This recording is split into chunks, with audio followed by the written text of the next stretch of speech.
Buenos dias from Laos Point. This is the Rorschach Argentina update from the 18th of July, 2024.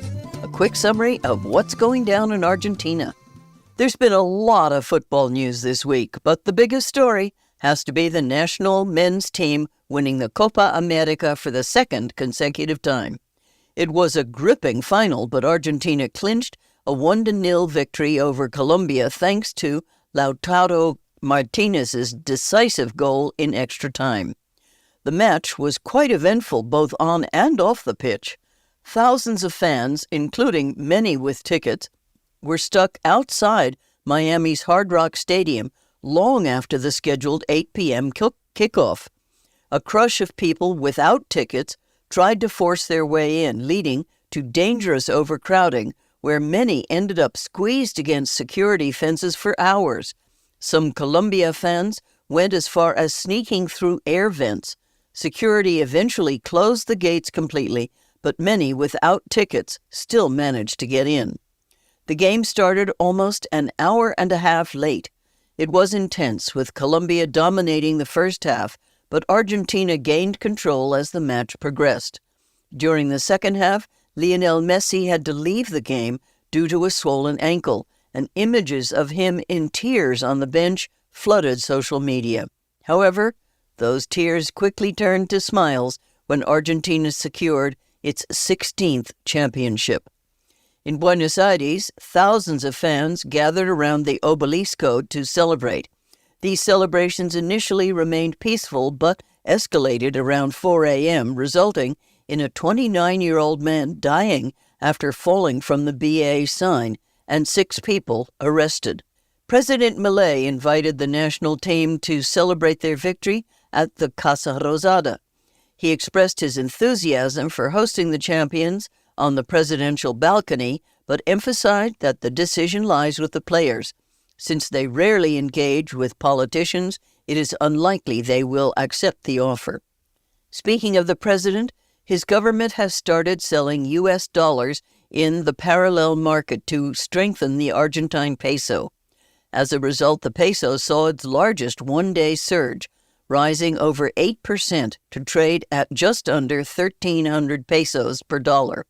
This intervention aims to narrow the 500 peso gap between the official and parallel exchange rates. However, there are concerns that this is only a short-term fix.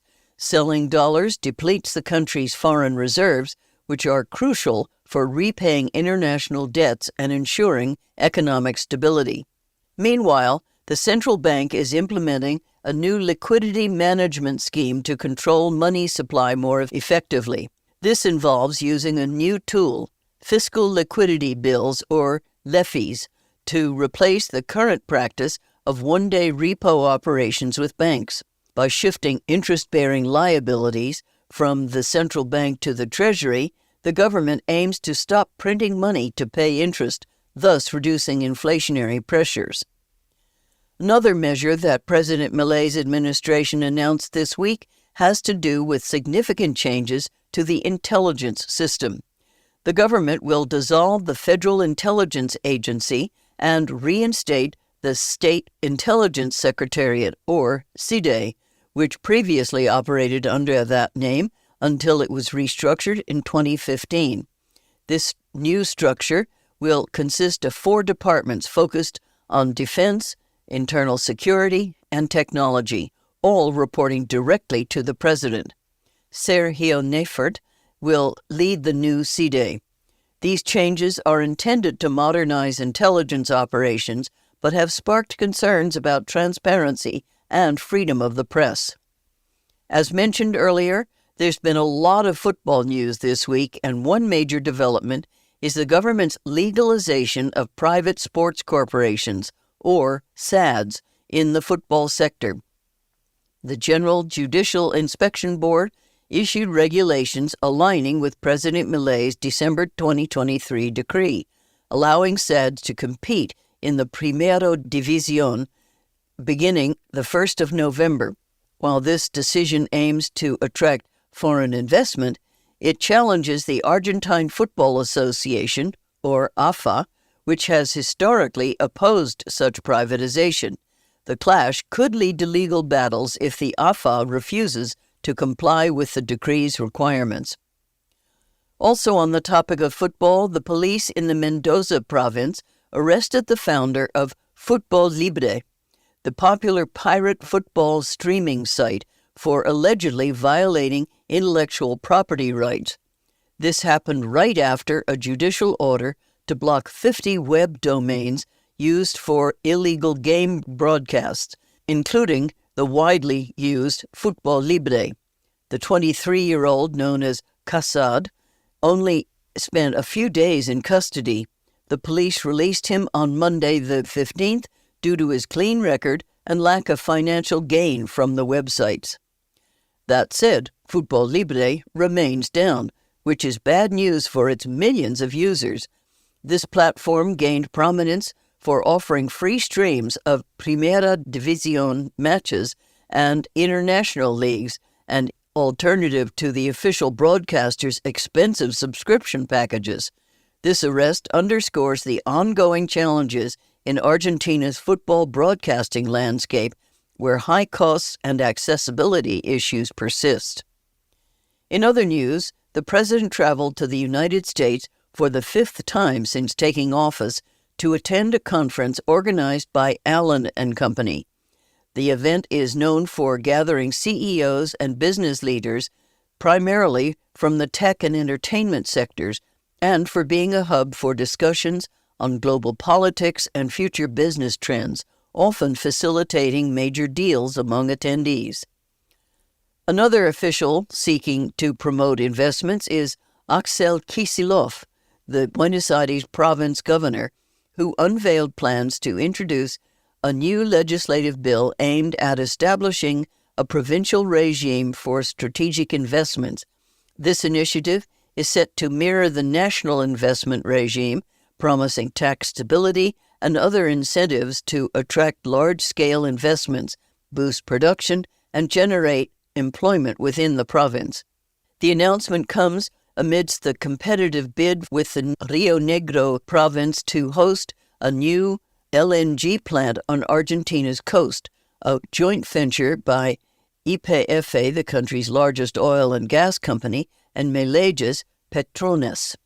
The goal is to facilitate gas exports from the Vaca Muerta shale field. Kicillof emphasized the province's commitment to supporting the project in Bahia Blanca, stressing ongoing efforts to streamline regulatory processes and collaborate closely with involved stakeholders. Unfortunately, other companies may be doing the opposite of investing. BBVA, a prominent Spanish bank in Argentina, is reportedly considering an exit from the country amidst ongoing economic challenges that have impacted profitability in the banking sector. According to Mariano Gorodish, an economics reporter, discussions are underway for the Peterson Group to potentially acquire BBVA's operations, although negotiations are still in the early stages. The potential move follows similar exits by other international banks like HSBC, now handled by local entities like Banco Galicia. In other news, a massive forest fire in the Córdoba province has already burned through 3,500 hectares. While no homes suffered damages, provincial authorities are on high alert as the flames continue to spread. The fire started on the southern side of Cerro Champaqui and is challenging to control due to its difficult terrain and adverse weather. Access to the fire is so tough that firefighters can only reach the area by helicopter, followed by a long hike. From hikes to marches, Argentina held its second non-binary march on Sunday the 14th, which marked International Day of Non-Binary Visibility. Attendees gathered in front of the Congress building, where they highlighted the ongoing demands, including making the gender field optional on national IDs. On that note, Dia del Amigo is right around the corner. Each year, on the 20th of July, Argentina celebrates National Friendship Day, a day dedicated to honoring friendships and the important role friends play in people's lives. Celebrations typically involve gatherings with friends for meals, parties, or other social activities, often accompanied by gift exchanges and heartfelt messages. The tradition began in the 1970s and has since become a significant social event. Let's end on a high note.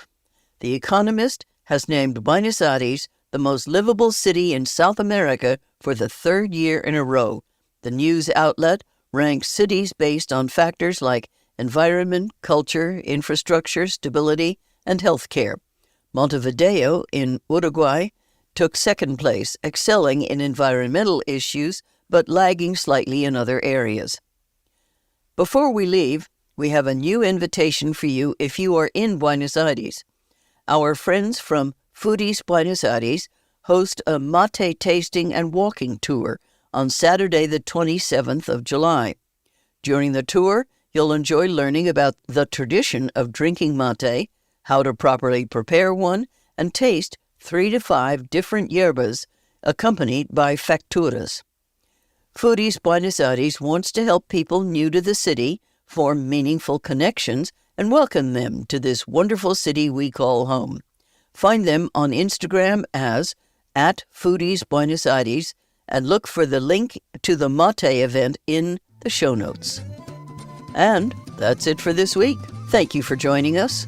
We want you to love these updates even more than you already do. We prepared a very short survey that will take you just minutes to fill in and is linked in the show notes. We know that what you're saying, dude, I'm driving, or I'm cooking and my hands are covered in food goo.